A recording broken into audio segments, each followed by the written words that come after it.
All right, good morning and welcome to this month's free Friday webinar entitled The 5 Skills of Emotional Intelligence. Kind of like an oxymoron, isn't it? Anyway, my name is Michelle Mott and I am the owner and founder of Inspiring Solutions, and we are delighted to have such a great response to this month's webinar. Earlier today we had over 50 people watching either through the WebEx, or we are also doing a live broadcast through Facebook. So we had a great time, and technology was our friend, and I hope it is again today.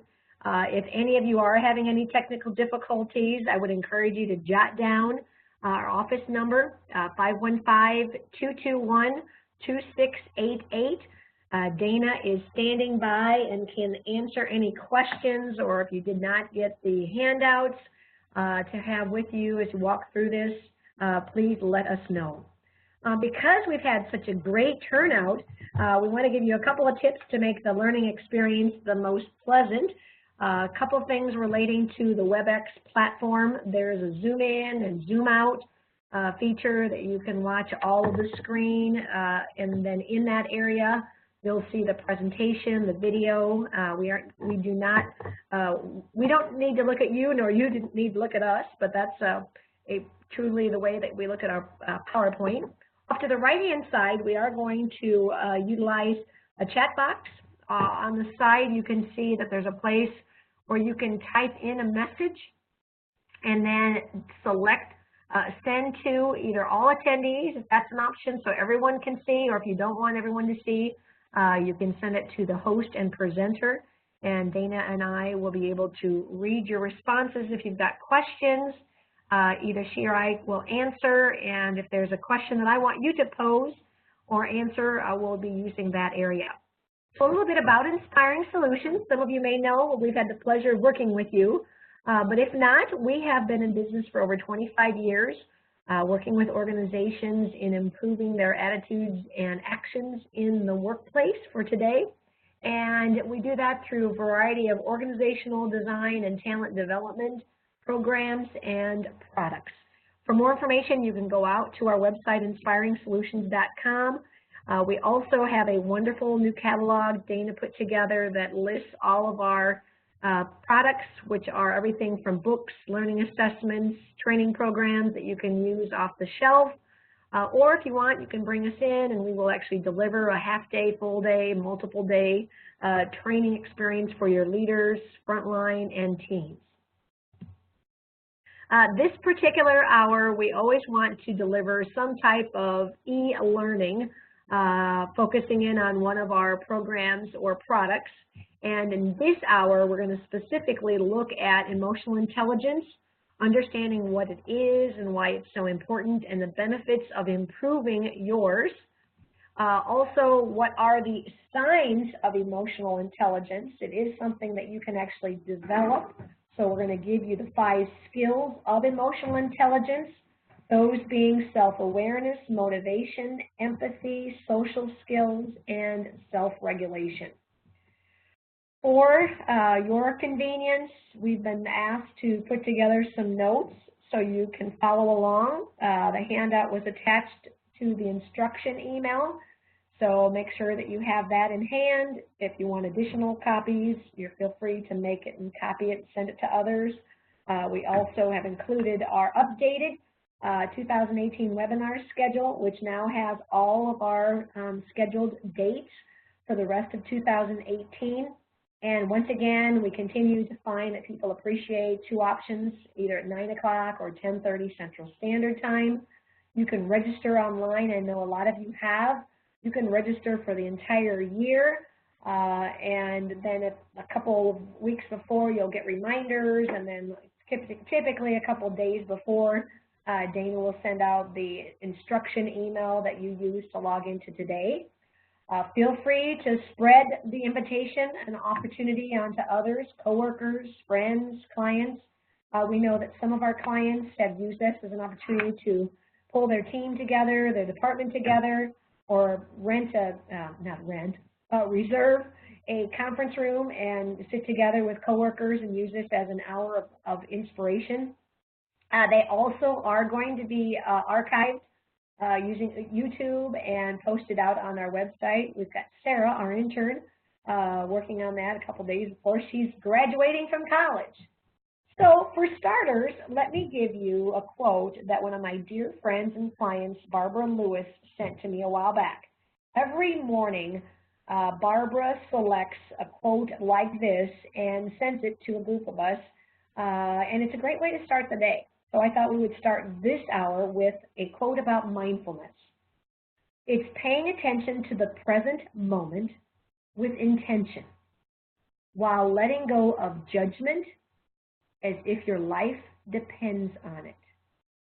Powerful. Being aware of right now, not thinking about yesterday, not getting too far ahead of yourself and thinking about what you're going to do over the weekend, but truly focusing in on this coming hour and doing it intentionally, which means that you have chosen to set aside this hour to learn for your own well-being and for your own relationships with others. And we're going to talk a little bit more about judgment during this hour.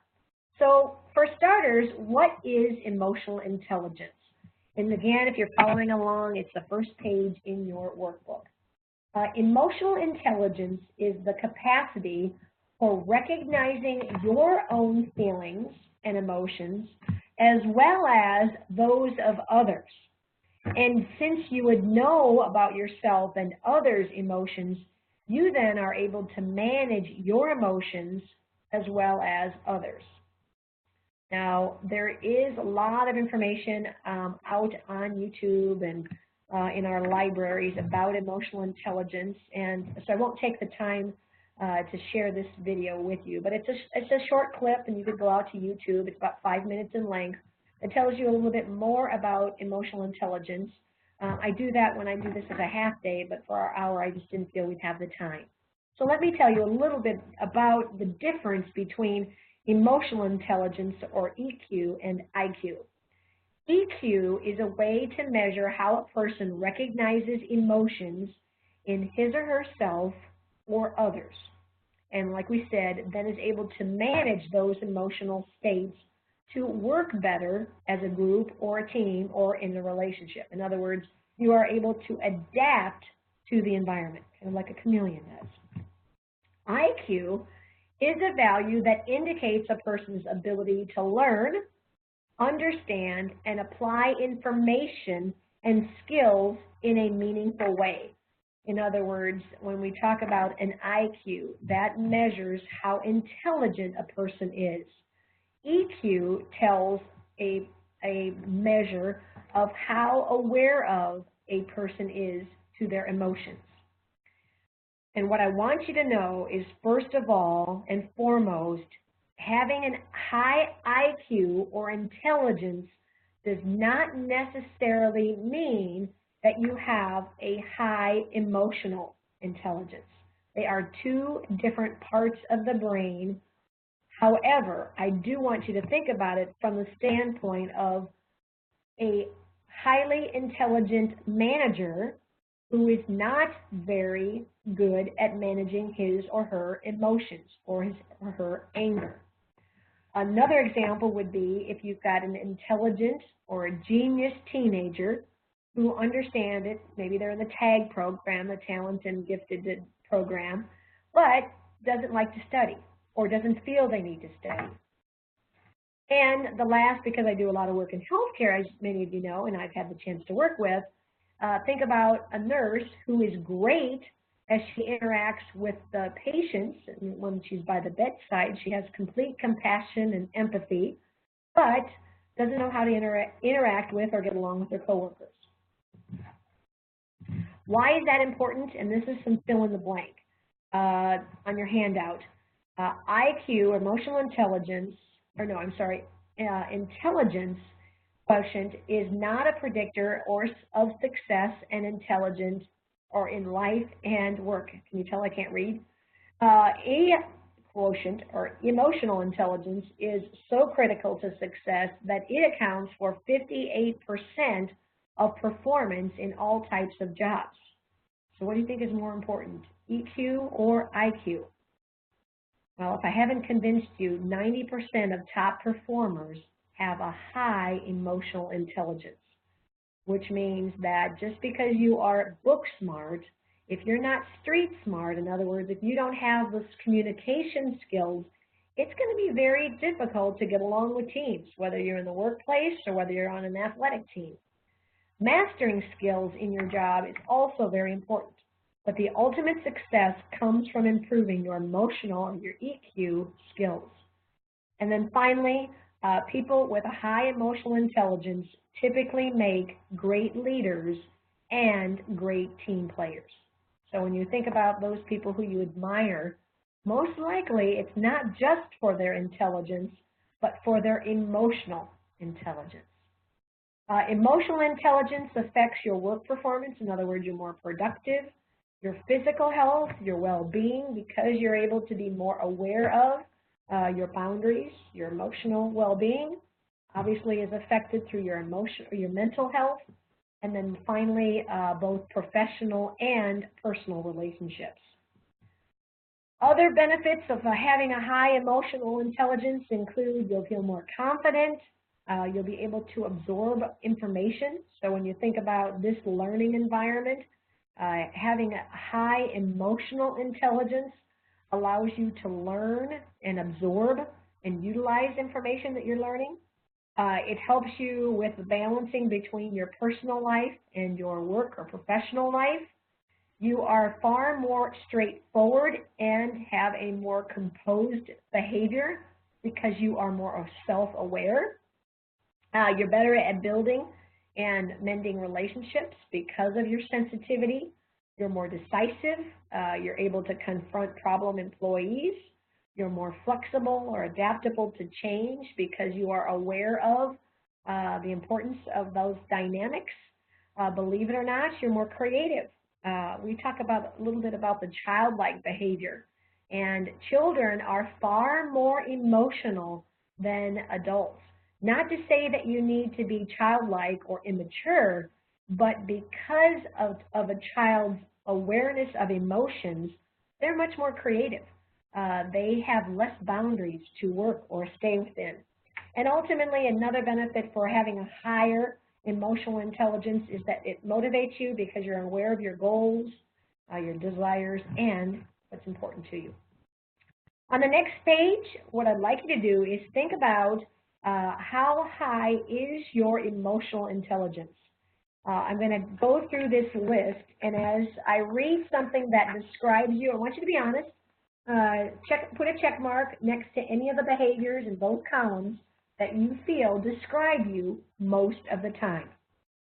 So the first column indicates you may have a lower EQ if you don't take responsibilities for your feelings. In other words, it's far easier to blame others. They try to analyze a person when they express their feelings. So whether they judge their feelings or their emotions or their opinions or not. They carry grudges with others. They are very unforgiving, so it's very difficult for them to let go of past thoughts or feelings. They play games by either being indirect or evasive, passive-aggressive. They have little to no empathy or compassion towards others, their situation. And the last on this slide talks about they don't consider other people's feelings before acting. In other words, they don't think about the consequence of what they might say or do as it relates to other people. Other signs that indicate you have a lower emotional intelligence is that you could be overly pessimistic or overly optimistic. What that means is you lack reality. In other words, you might always be so negative about something or a situation that you can't find the good in the situation or the silver lining. And the other end of it is that you are kind of Pollyannish. In other words, you're oftentimes unreal with, here, we've got some real issues. We've got some real challenges that we need to address. If you frequently feel inadequate or you're disappointed, bitter or victimized, not to say that these emotions should be overcome, but I think being aware of them if they consume you. You might avoid interacting with people. You'd much rather be by yourself. It's hard for you to engage in conversation. You rigidly cling to your beliefs without being open to new ways of learning or thinking. And oftentimes that's because you're insecure.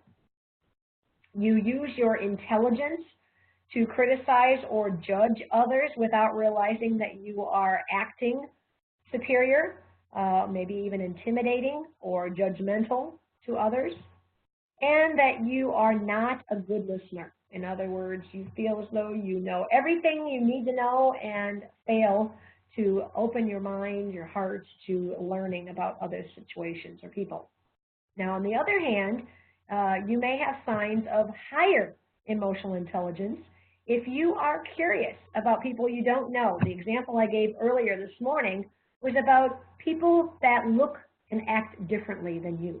For instance, the one that I can think of is that people that wear those plugs in their ears, not earplugs, but, or maybe there's something, maybe I'm not calling it right, but it's those, it's not it's a very large piercing that actually can be stretched and grown larger. Now, if you're the person that looks at them and puts your nose up, or maybe it's tattoos that drive you crazy, that shows that you have a little lower emotional intelligence because you're placing judgment. However, I like to ask people about their tattoos. If you've ever stopped and asked somebody, there's typically a story behind a tattoo. Trust me, ask, be curious. Second sign of higher emotional intelligence is that you know your strengths and your weaknesses. A lot of our work is helping people to understand themselves as a way of being a more effective leader or being a more effective team player, or helping them better in teams. So we use a variety of online assessment tools like the Everything Disc, or last month we talked about the 5 behaviors of a cohesive team. That helps people understand or become self-aware. You know how to pay attention. Many of you might even be struggling with this 1 hour of concentrated attention.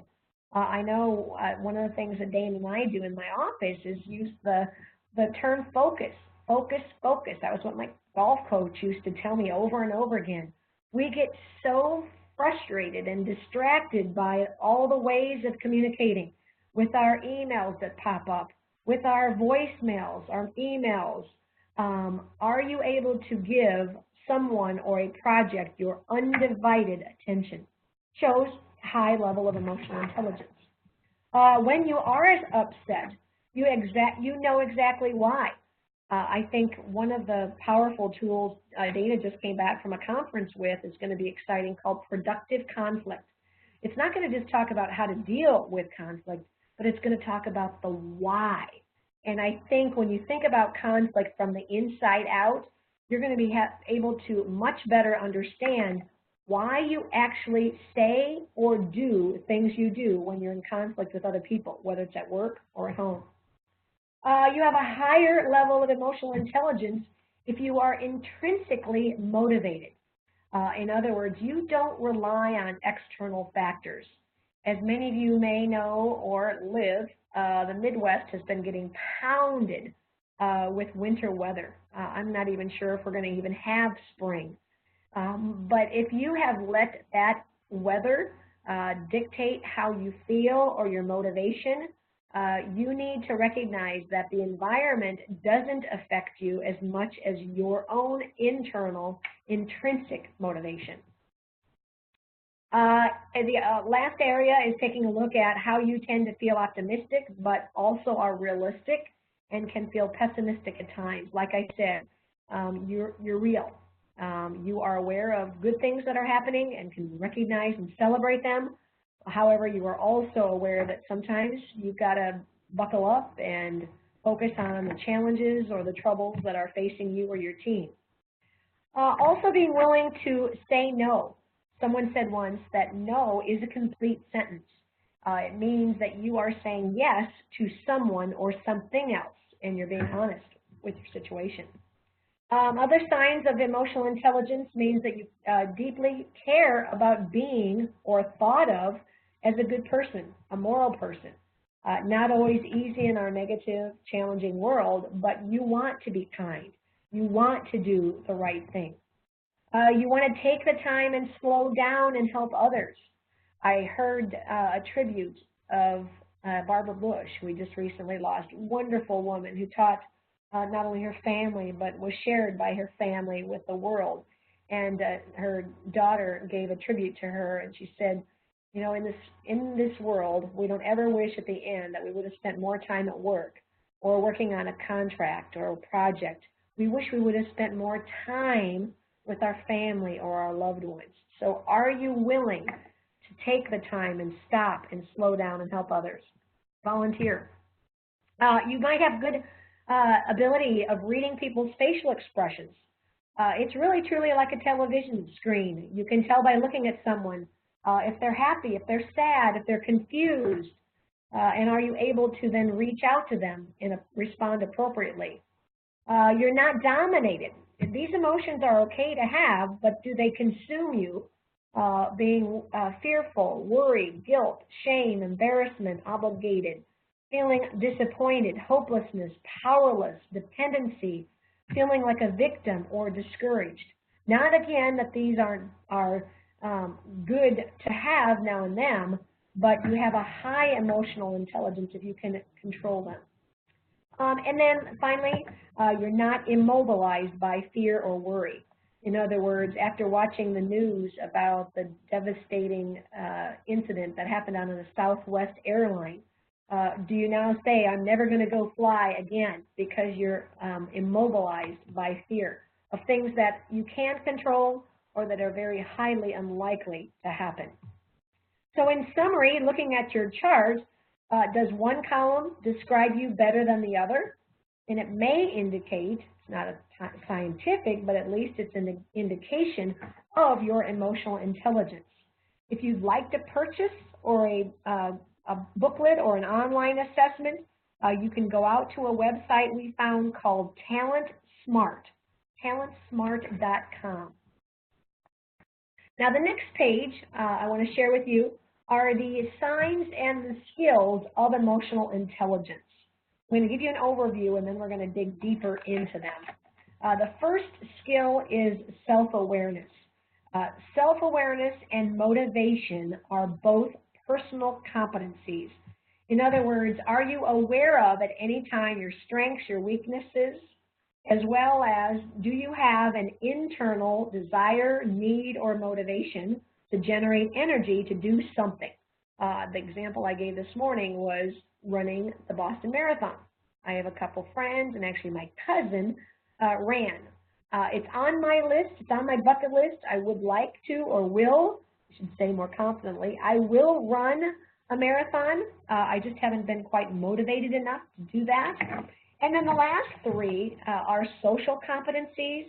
Those skills of emotional intelligence include empathy, social skills, and self-regulation. And we're going to be talking more about those now, digging deeper into each. So let's start with the first, self-awareness. And if you're following along on the handout, it's on the next page. Self-awareness is the ability to know your emotional state at any time. So whether you're at work, you're at a ball game, you're at home in your living room, and you are also aware of what your strengths are, in other words, what you do well, however, also what you don't do as well or that are challenged for you. You know what drives you, in other words, what gets you excited, what are you passionate about, what are your values, what's important to you, honesty, integrity, teamwork, what are your goals, and you recognize how these impact others at any given time. So some examples of poor self-awareness would be that someone asks why you are angry and you don't know that you appear to be angry and you don't even know why you are angry. So maybe your facial expression articulates a frown, and so someone looking at you looks like you're angry. Well, some people call that the angry bitch face. Some of you may need to be aware that sometimes when people are looking at you, you look like you're hurting, and maybe that's just your expression when you're trying to really think. You're a deep thinker. Someone asks you after a meeting if you were bored and you were entirely surprised and didn't realize what you were doing. So yesterday, a friend of mine said that he was bored in a meeting. And sometimes your body language speaks volumes. You need to pay attention to what people are learning or assuming from you based on what you are doing with your body language. I oftentimes would think that people doodling in my training class weren't paying attention because to me it looked like they were distracting. Well, what I've learned is sometimes people really have a hard time just sitting and listening without taking notes or fidgeting per se. Examples of positive self-awareness are that you understand your values and focus on those that you believe mirror your values. So in other words, let's go back to the example. You're in a meeting and you want to appear and you want to engage in discussion because you believe it's important to contribute to a team or communicate honestly. So you are fully aware of your actions. You're not checking your voicemail. You're not looking at your phone. You've got your phone turned over and you are totally engaged and focused on the discussion. You also have positive self-awareness if you understand what makes you tick and you choose jobs and relationships that are in sync with that. For instance, when I was in college, I met a man who said when he was a kid, his dad gave him great advice. He said, son, figure out what you like to do in life, learn how to make money doing it, and you will never work a day in your life. And he thought as a teenager, that's pretty gosh darn cool. Well, he said, I went to the Navy and became a chef. And he learned, because he liked to cook and eat, how to make a profession out of it. And to this day, he is a very successful caterer on the south side of Des Moines. Sorry about that. That is my dog expressing himself in the background. Now, if you would like to do this as an exercise, and again, this is an example of something that I do in a workshop, but if you're watching by yourself or if you're watching with a team, after this webinar completes, I would encourage you to stay 15 minutes afterwards and kind of talk through or even complete some of these exercises. Because this exercise is going to help you to develop your emotional intelligence. It's called sharing your emotions. As human beings, it's important to accept and express your emotions. Because if we're going to have the joy of positive emotions, we also must accept and learn how to express less desirable emotions. So the way this works is that learning how to share and communicate your emotions can be one of the most acceptable ways of relating to others and actually providing a healthy outlet for your emotions. Because if we bottle up our emotions, if we don't express our emotions, it can cause illness, it can cause stress, and I've also experienced it can cause a major devastation. For instance, my dad had 5 brothers and sisters. And unfortunately, his brother and sister died very closely. I think it was within 3 months of each other. And on the eve of his sister's funeral, his 3rd brother suffered a massive heart attack. And afterwards in the hospital, I was visiting him, and I asked Uncle Mel, I said, what do you think happened? What was going on? Had you been having some pain? And he said, well, what I think happened was I didn't express my sorrow or my grief when Uncle Irv passed the first time. I was trying to be strong for the family or my children. And then when Evelyn passed, it was just so much in such a short period of time that I think I just blew up. So what I'm telling you, and I guess maybe I'm talking a lot to men tend not to express their emotions as much as women do. It's extremely important both from your emotional as well as for your physical health. Another resource that if you wanted to learn how to express your emotions or gain some emotional maturity is to rent and watch the movie called Inside Out. I'm curious, if you would, use the chat box. And again, if you're not familiar with using the chat box, if you simply go out to the chat box and type in a response and then send it to either all participants or send it to the host, you can indicate if that's something that you have watched or not. I'm just going to say yes or no, and then hit send, and it will send off to everyone. Let's see if I can do that to everybody. There. Next, I want you to be aware that there is an exercise, if you're interested, in learning how to express your emotions on the handout. Together in partners, what you're going to do is select an emotion from the first list, which tends to be more negative, and on the second list, the emotions tend to be more positive. So let me demonstrate what you're going to do. You'll see that the first list has the word impatient. That is something that I continue to experience. I travel a lot, as many of you know, and I oftentimes face or feel impatient when I'm waiting in line.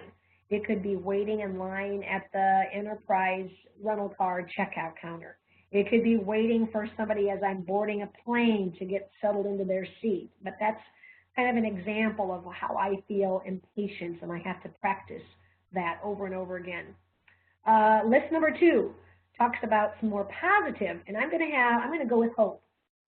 We and our family are dealing with a 15-year-old, it's my granddaughter, who is really going through some tough emotional issues. And I can only hope and pray that by going through some, actually she's been recently admitted into a mental hospital, she can only come out of there feeling more healthy, more confident, and be able to manage the complexity of life. So the way that works is then you discuss with your partner how those emotions were affecting a situation you recently went through. Do those emotions cause you to express yourself differently to others? And how, as a result of this kind of communication, could this help relationships that you have at work, at home, and with friends? So try that out. The second skill is motivation.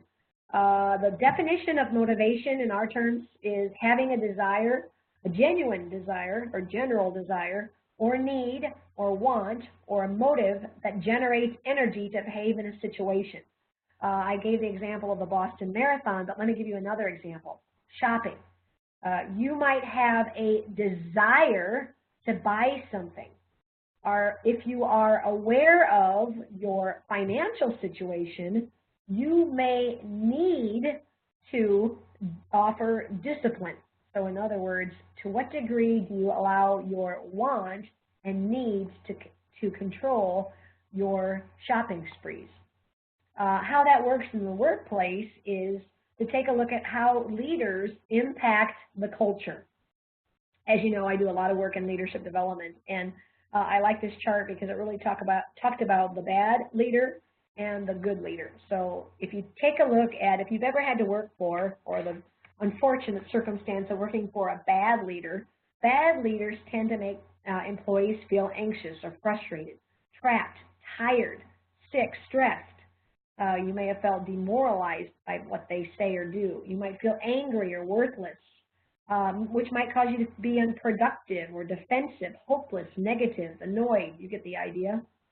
And then as a result of those feelings, employees in those situations typically look for different jobs. They call in sick. They take little risk because they're afraid of making a mistake and then being ridiculed. They oftentimes cover their tracks with emails because they want to make sure that they don't say or do something incorrectly. They might keep their mouth shut in meetings. In other words, they don't express their thoughts or ideas, and therefore they might have a meeting after the meeting. They tend to treat peers or customers poorly. I have, and I do believe, that employees treat coworkers and customers the way in which their boss has treated them. It's kind of a domino effect. They look for what others are doing wrong to kind of help boost their morale, and are oftentimes defensive. On the other hand, a good leader is able to make employees feel energized, confident, empowered, happy. They feel appreciative. They feel respected and trusted. They're creative. They're competent, productive. You get the idea. And as a result of those feelings, those employees are more loyal. They work harder. They take an ownership or pride in their work. They look for ways to improve their work area or their efficiency because they believe that they want to do things more effectively. They volunteer. They take risks. They're not afraid of making a mistake because they're not ridiculed. If they make a mistake, their boss or their leader knows that they were trying. They were being creative. They offer opinions and ideas. They spoke well of the company outside. Now, wouldn't you want your employees to sing your praises, not only as a boss, if you're a supervisor, but also as an employer for those that you potentially might be actually serving as customers? And then last is that these employees that work for good leaders have a positive attitude about themselves and others. And then at the bottom of that handout, so again, you can use this as a discussion.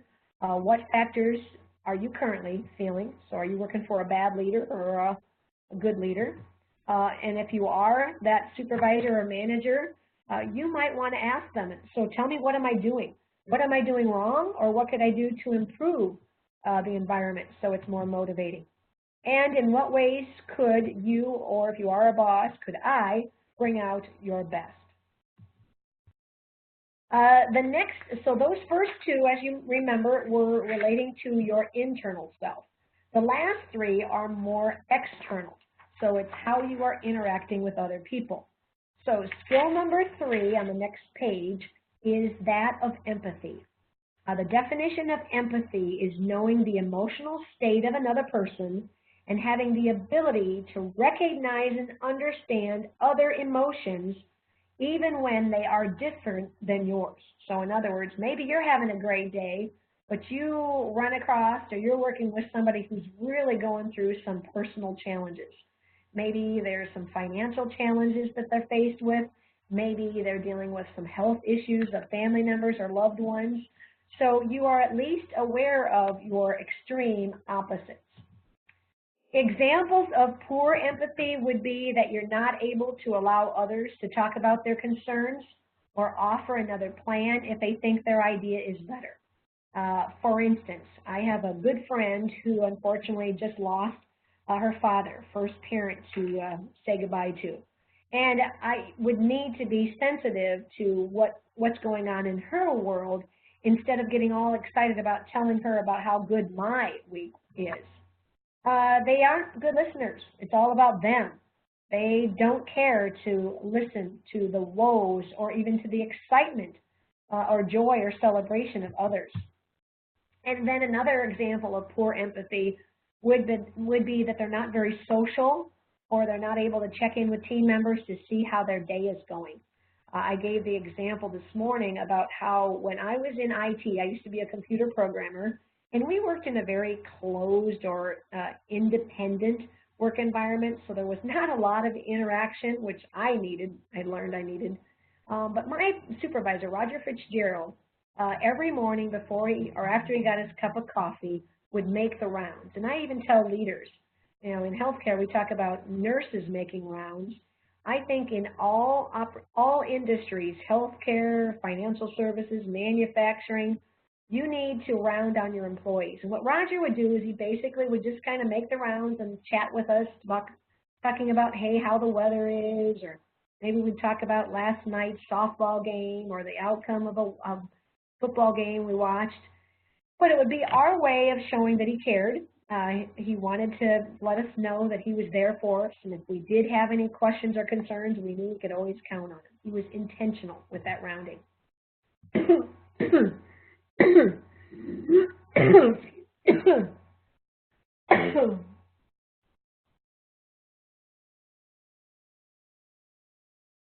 Oh, sorry about that. Ooh, a tickle. All right, so examples of genuine empathy.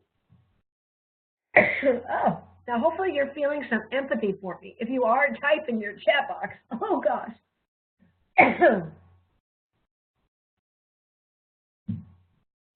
Okay, so that was a great example. If you were getting irritated with my coughing, that was an indication that you had low emotional intelligence.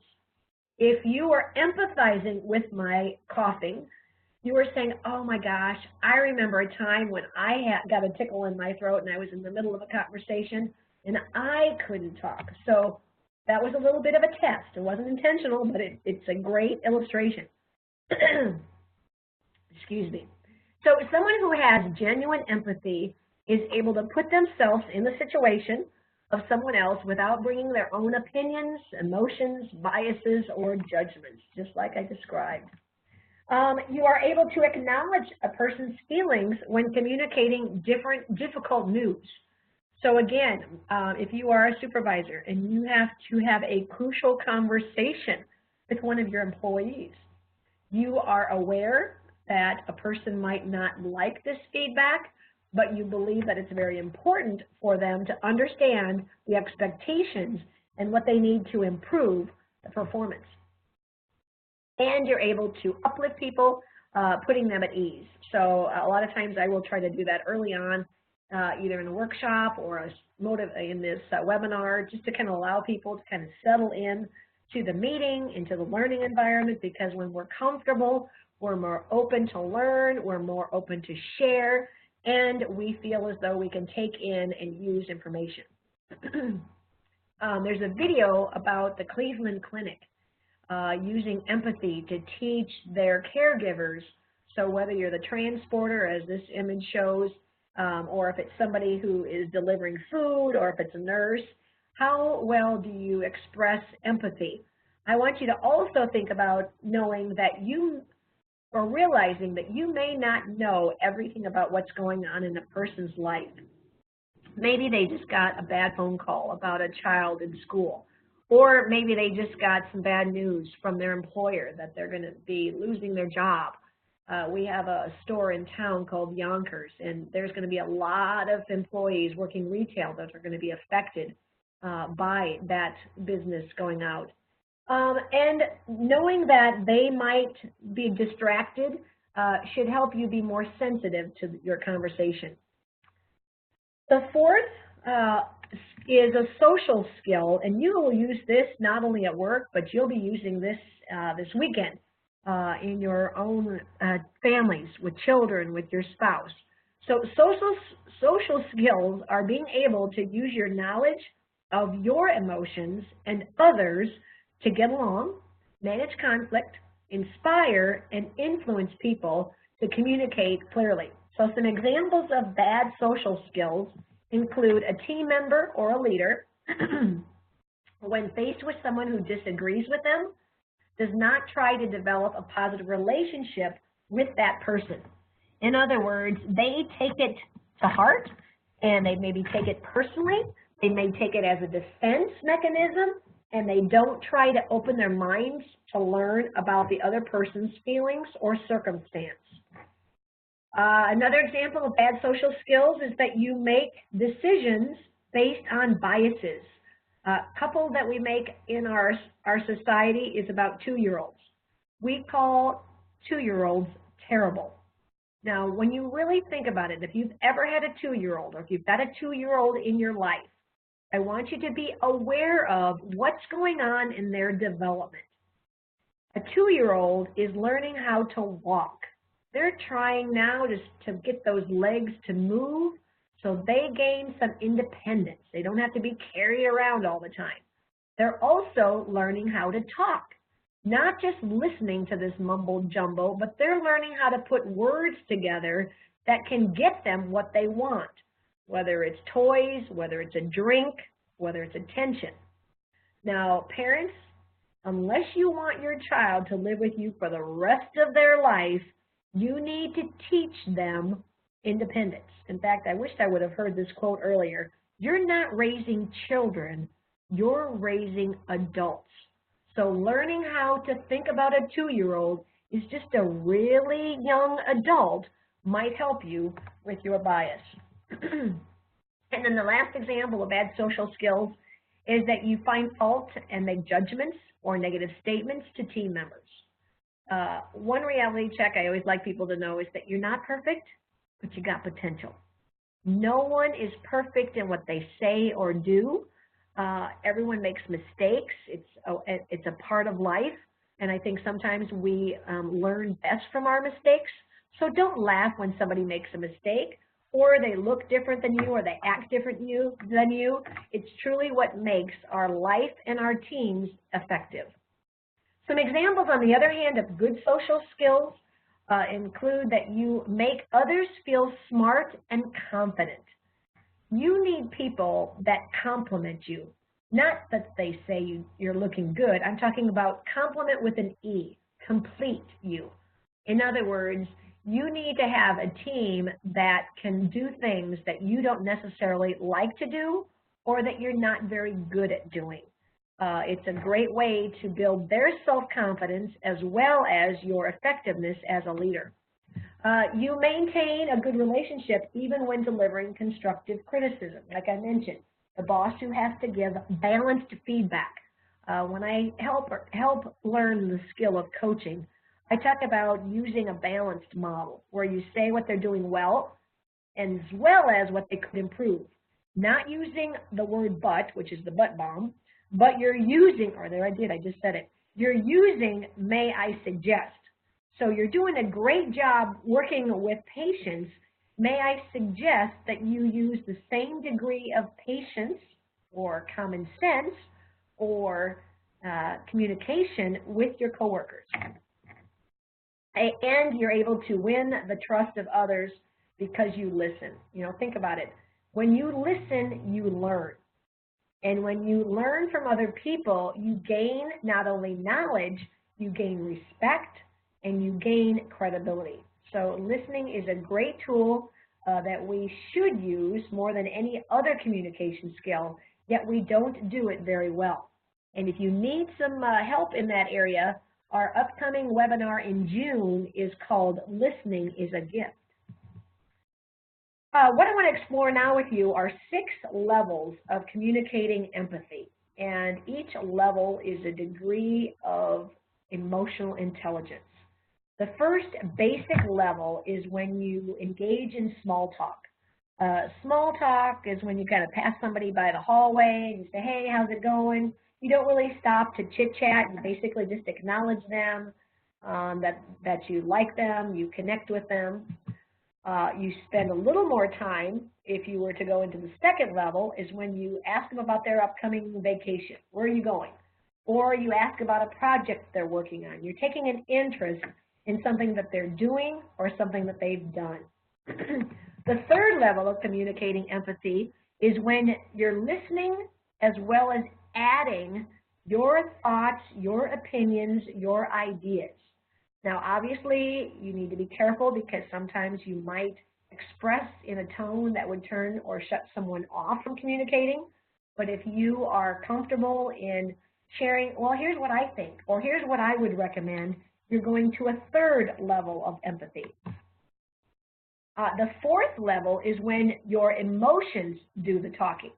Unfortunately, because maybe you're caught up with your feelings, you might express anger, jealousy, hostility, saying things that you might later regret.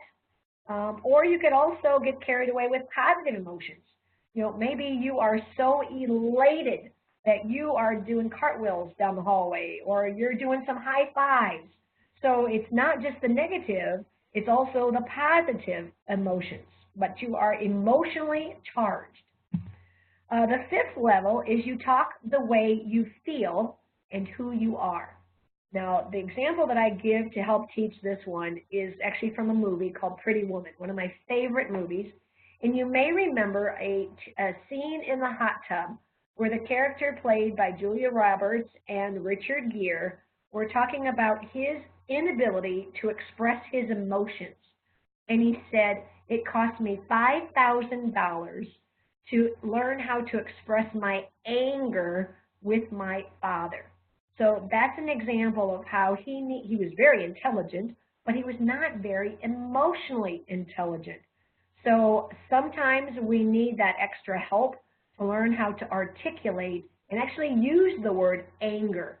I'm angry, or I'm frustrated, or I'm disappointed. And then the last is the peak level of communication or expressing empathy, and that is when you are, I always say, heart to heart. You have a good friend, or it could be your spouse, that you are in complete tune with each other. You're communicating with understanding, you're expressing appropriate emotions, whether it's excitement, maybe it's a little bit of a vulnerable communication, but you are at your peak and you are completely in tune with each other. Now, when I'm doing a workshop, I actually stop and practice each of those levels so that you would get an understanding of how you feel in those levels, as well as what you might say, do, and then what's your reaction in those 6 different levels. So again, try it out if you'd like to. And then the last skill of emotional intelligence is self-regulation. The definition of self-regulation is the ability to delay gratification, balance your needs with those of others, taking the initiative, pulling back on impulsivity. So let me give you an example. Let's talk about your Friday night. Friday night, you are exhausted from this week. It's been tiring, it's been frustrating, and you want to basically just completely shut down.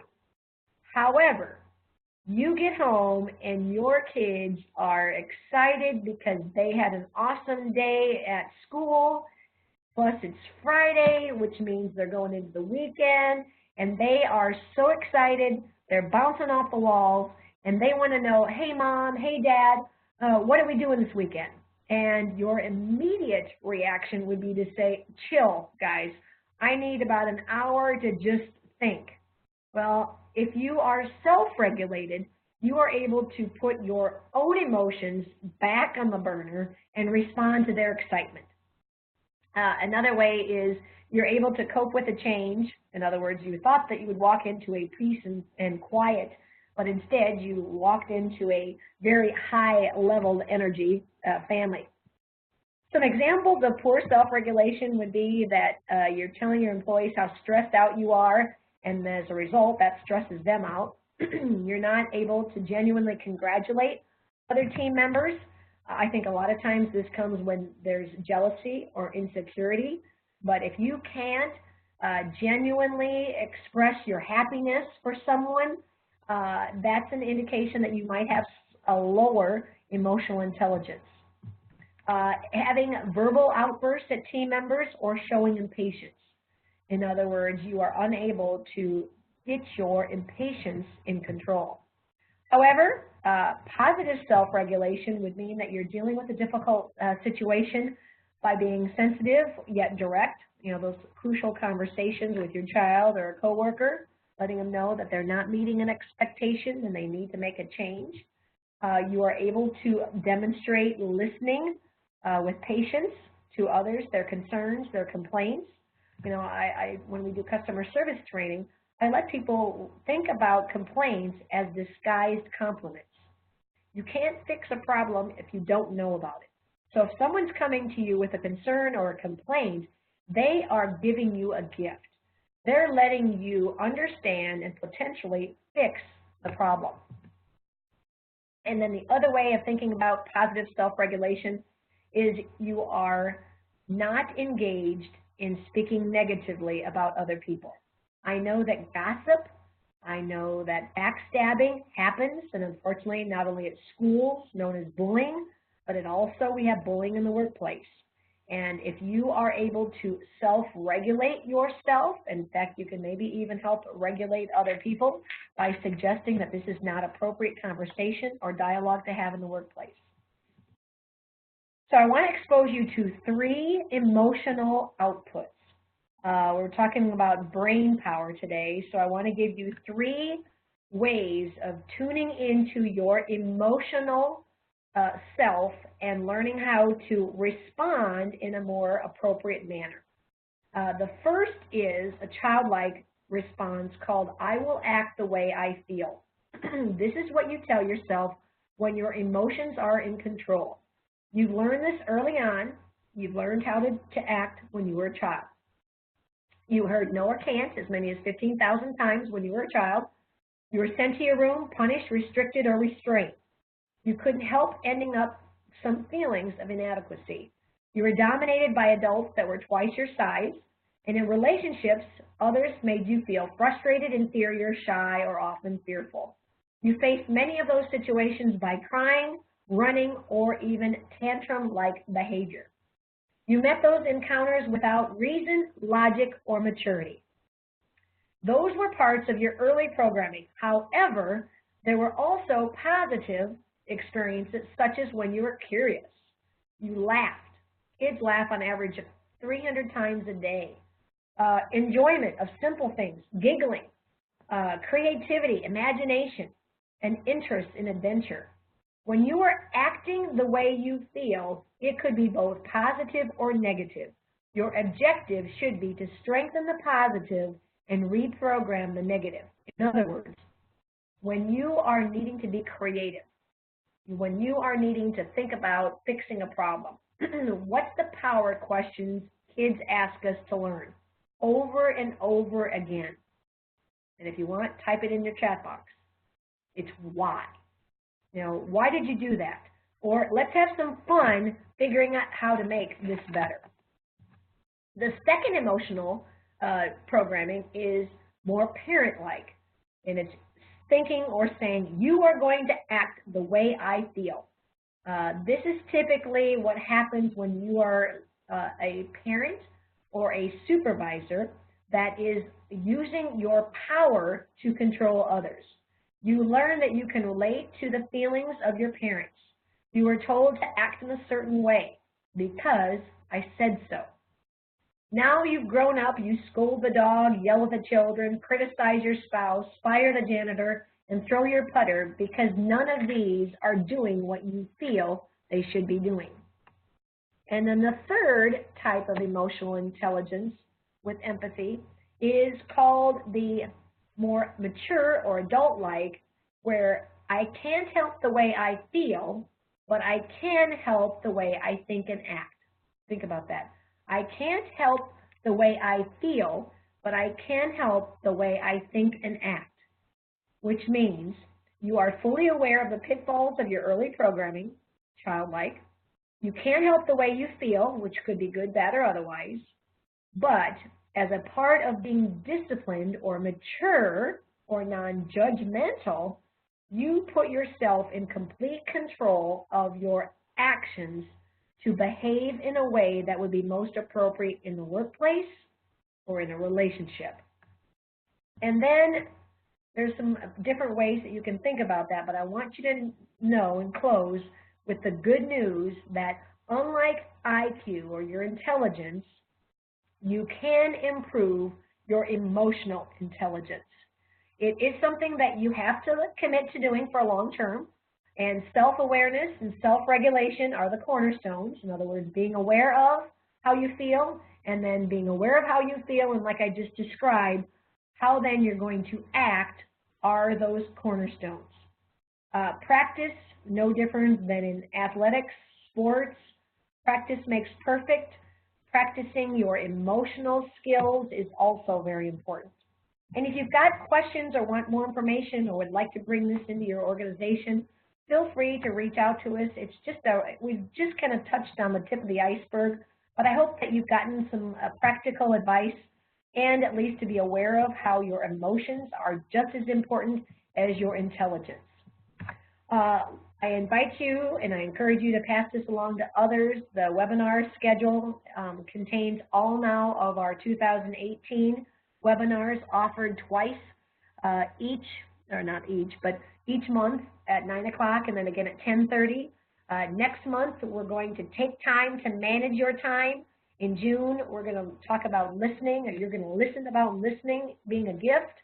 In July, a day after my birthday, I'm going to launch a new program called Serve Up, the 7 qualities of a collaborative culture.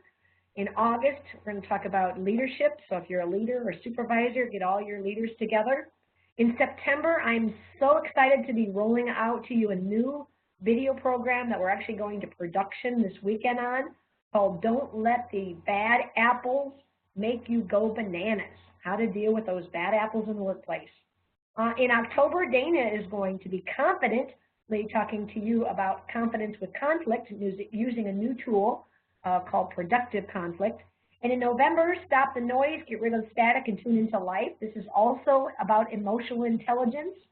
And then since you're going to be dealing with people around the holidays, we thought we would gift you the last program of the year called Discover Strategies to Get Along and Get Things Done. So with that, I'm out of time. Your feedback matters. As you close this webinar, you'll be asked to fill out a brief survey. Give us your thoughts, your emotions, your suggestions about today's program as well as future topics. And I thank you for joining us. Make it a great day for yourself and others.